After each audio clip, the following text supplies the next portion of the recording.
Thanks, guys. We're here from Bloomington, Indiana on Jerry Yeagley Field after Indiana again took down Ohio State 2-0. Another victory for the Hoosiers as they remain undefeated. And Josh, really what happened today? Well, it was just a classic Indiana game. They have not trailed all season long, and that was the case once again today. Haven't given up a goal in over 779 minutes. That happened again today. They just keep on rolling on offense, on defense. Mason Toy scored 2 goals today, and just all-around great performance from Indiana. And you mentioned Mason Toy's 2 goals. Just how confident does he look out there on the pitch? Just only a freshman leading the team with 8 goals already. Yeah, he's just flying right now. And when strikers get goals, they're feeling good about themselves. He's scoring a lot of goals.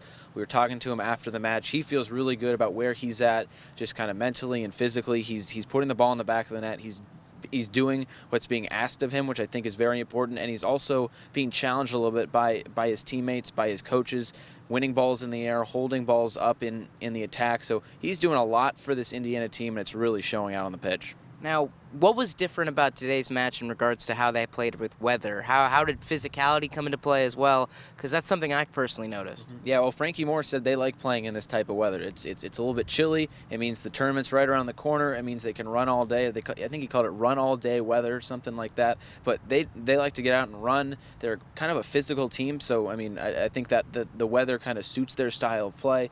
They're not really hampered by the weather in any way. They were playing well, and I think they feel good about where they're at right now. And you mentioned the tournament coming up soon, down the line.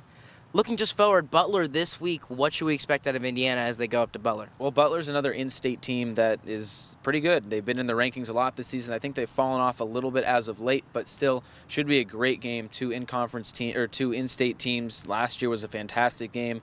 3-2 win in overtime. Austin Poncho scored the winner. So these 2 teams have a lot of history with each other. Indiana saw them play here on this pitch earlier this season. Didn't play them, but they were here. So they might have a little bit of a scattering report there, but other than that, should be a fantastic matchup. Butler and Indiana, always 2 good teams.